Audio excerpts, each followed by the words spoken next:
राष्ट्रमंत्री का कहना है कि पीएम मोदी, एस जयशंकर और पीयूष गोयल की विदेश नीति को किताबों में पढ़ाया जाएगा। मीट पॉडकास्ट का नया प्रोपेगेंडिस्ट AKA आदित्य धर 2.0 राज शमानी।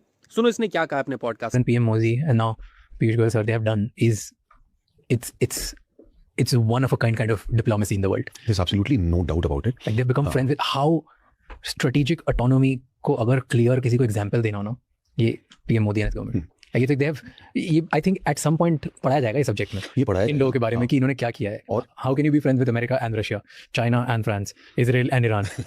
ये बोलता है कैसे स्ट्रेटेजिकली हमने अमेरिका और रशिया दोनों के साथ रिलेशनशिप बना के रखा है, लेकिन मैं तुम्हें बता दूं कि अमेरिका के साथ का रिलेशन नहीं, एक टॉक्सिक रिलेशन है जिसमें कभी भी आके गरिया के मार के चला जाता है। जो अमेरिका बोल रहा है वो इंडिया करता है। बताओ, पहले 50% टैरिफ किया, फिर 25% किया, अब 16% कर दिया, और ये भी 16% पहले नहीं देते थे, पहले 1 से 2% देते थे, लेकिन अब वो 1 से 2% अमेरिका देगा और हम कितना देंगे, 16% देंगे। तो कितनी अच्छी दोस्ती हमने मेंटेन करके रखी है। ट्रम्प जानते हो इस डील को लेकर क्या कहता है? ट्रम्प ये बोलता है कि पहले हम इंडिया को टैरिफ दिया करते थे, लेकिन अब इंडिया हमें टैरिफ देगा और हम उसे 0 टैरिफ देंगे। ये ट्रम्प का कहना है। क्या मस्त फॉरेन पॉलिसी है ना। कोई और देश डिसाइड करता है कि हमें किससे तेल खरीदना चाहिए, किससे तेल नहीं खरीदना चाहिए। जैसे रशिया को बोल दिया कि हमें रशिया से तेल नहीं खरीदना है, तो हम रशिया से तेल खरीदना बंद कर दिए, लेकिन कुछ दिन बाद फिर बोलता है कि आप रशिया से तेल खरीद लो, तो हम रशिया से तेल खरीद रहे हैं। यानी चाचा जिससे बोलते हैं तेल खरीदना है उसे हम खरीद लेते हैं, चाचा जिससे बोलते हैं तेल नहीं खरीदना है उसे हम नहीं खरीदते हैं। ये बहुत ही एक्सट्रीम डिप्लोमेटिक और फॉरेन पॉलिसी है ना, जबरदस्त। इसे तो किताब में पढ़ा ही जाना चाहिए। मुझे लगता है कि राज शमानी भी ऐसे ही दोस्त बनाता है, एक को सर पे बिठा के रखता है, एक को लात पे बिठा के रखता है। जब सर वाला बोलता है कि लात वाले को मारो, तो ये लात वाले को मार देता है।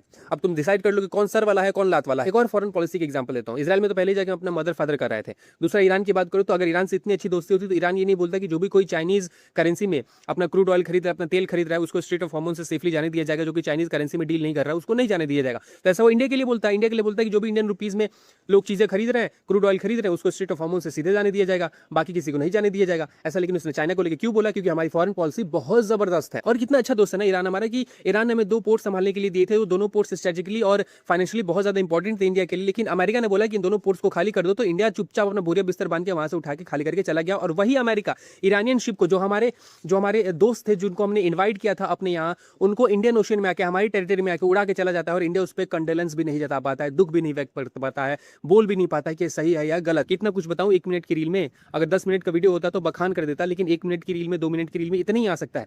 मैं एक बात यही कहना चाहूंगा कि पढ़ाया जाएगा हमारी किताब में हमारे फॉरेन पॉलिसीज के बारे में कि कैसे इन्होंने इसको गर्द में मिला दिया।